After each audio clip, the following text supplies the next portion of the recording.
Hey everyone, this is Oscar from Underdog, and today we're going to be talking about tension and release, specifically during the breaks of a song. All music is about tension and release.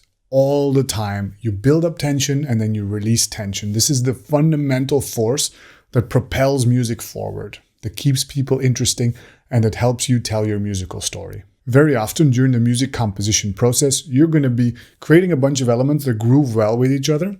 But then at some point, when you're going to move on to arrangement, you're going to have to figure out what's going to happen with those elements that are grooving well together so that you can generate some kind of tension and some kind of release. It doesn't have to be in a big way. It can be in a subtle way. But we're going to look at some techniques today on how to achieve that. Someone once told me an anecdote about hypnotism. I don't even know if it's true. Please correct me in the comments if it's not. But apparently, if you hypnotize someone, then you bring them out of the hypnosis, and then later on you hypnotize them again, they go much deeper into the same hypnosis because they've already been in there once. I don't actually know if that's true or not. However, it makes sense to me in the context of music. You hypnotize the audience by bringing them into your sound world during one section, then you snap them out of it for a while, and then you bring them back into your sound world and they go deeper into it and with a more strong emotional connection to it. So to use this effect, let's look at what we can do.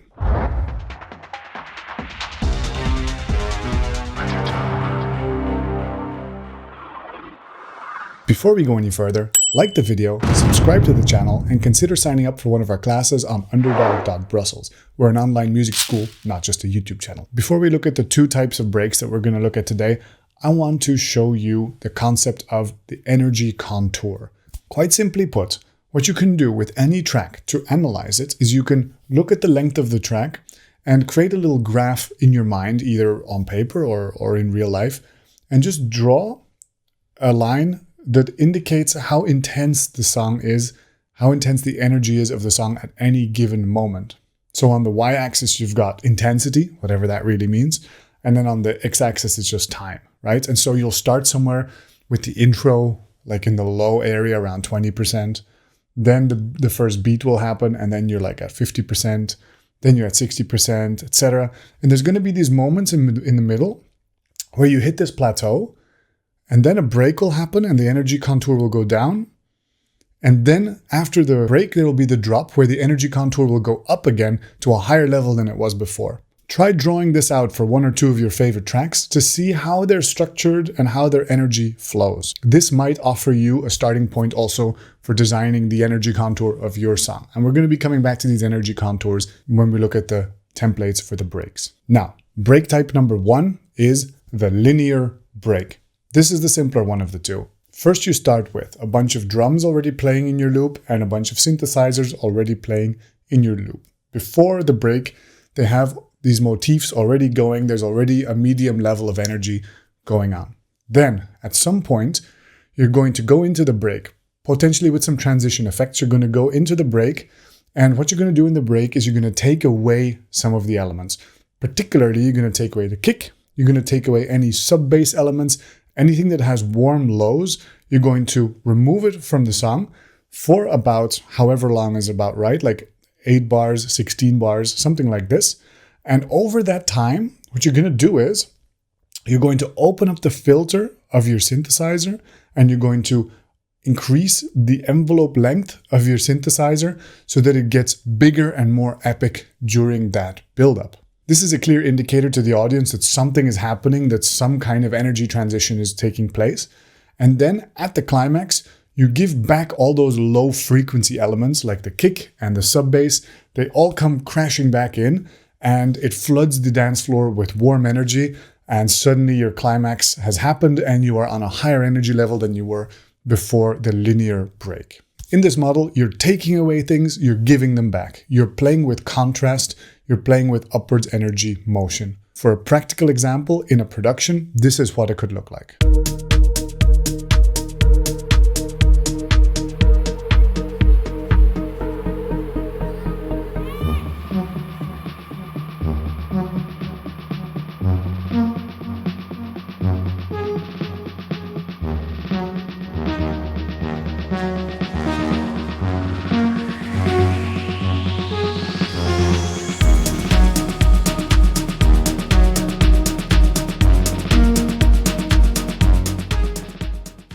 So that was the linear break. Now the second type of break that I want to introduce you to, I call it the Trilogy Break. That's just a name I made up. It doesn't actually exist anywhere, I think. Maybe, I hope.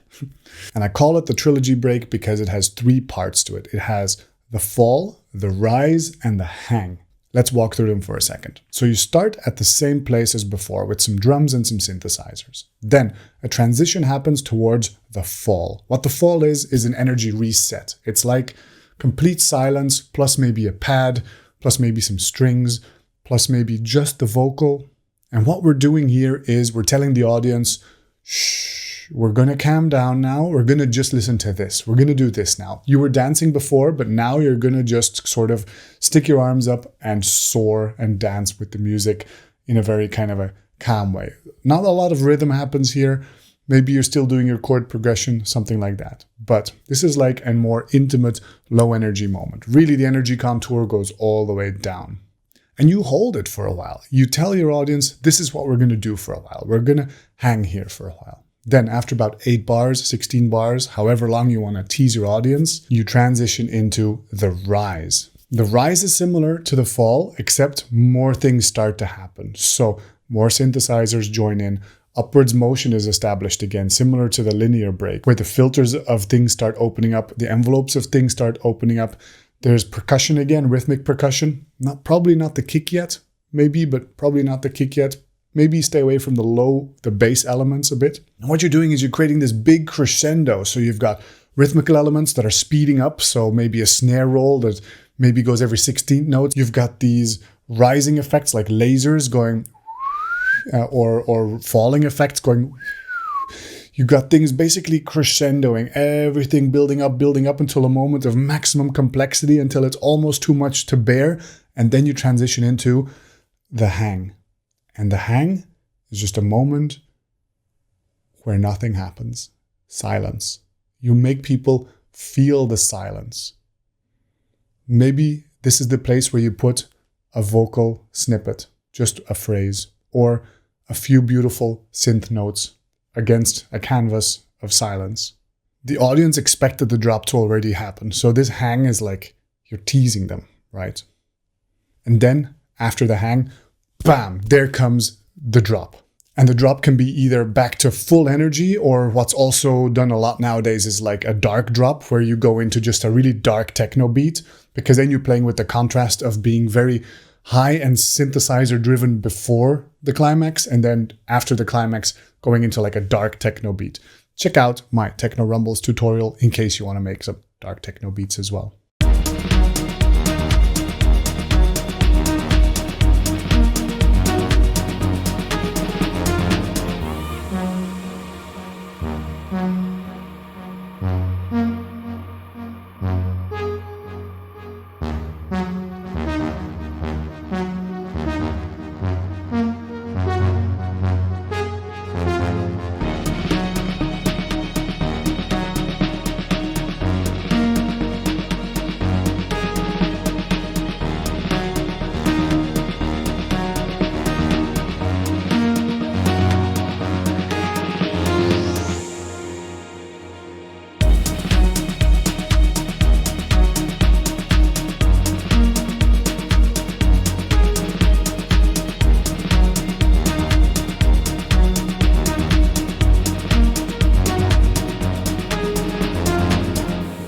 Now, the Trilogy Break is a really big, epic thing to do, and it's pretty cool. However, this energy reset might get old if you play it 20 times in a DJ set. So not every song that you make has to have this kind of really exaggerated storyline, because on a dance floor, really, this kind of energy reset, it's cool once or twice per DJ set, but you don't want to be doing this every song, because people will just go decide that now they're going to go get some drinks because the dancing energy is gone. So use it wisely.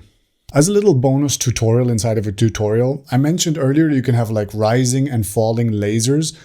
Try this. Take any synthesizer that can generate white noise, put a bandpass filter on it, make it fairly resonant, and then play a note anywhere in your song and automate the filter of that cutoff to go from high to low or from low to high. Tweak the release time to fit into your song, add some reverb, and mix it in low in your song, and it's going to give that splash of energy, that kind of sweeping down crash or sweeping up kind of a laser effect to add energy and spice at those transition moments. Let me show you a simple example using Ableton's operator. So you grab the synth, you set it to white noise, you put the filter to bandpass mode, make it fairly resonant, and then you automate the cutoff frequency to go from low to high or from high to low. Now here are the two charts next to each other again, the linear break and the trilogy break. I want to give you one piece of homework after this video. Check out two songs. One is Martin Garrix's Animals. You don't have to like it stylistically to understand that it's a very effective use of the concepts that we just talked about. It's got the fall, it's got the rise, it's got the hang, and then the beat drop. And they even build in surprises there quite a lot. So check that out. Another track that I want you to analyze is a song that's been haunting me from before I started making music, which is Infected Mushrooms, Vicious Delicious. This is like a psytrance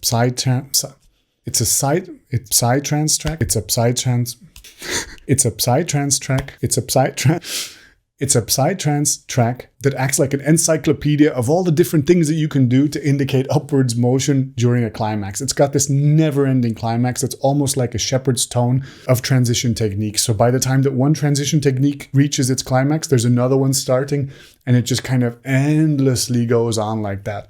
So check out that song as well. After that, check out one of the other production videos here. Take care of one another, stay producing, and bye-bye.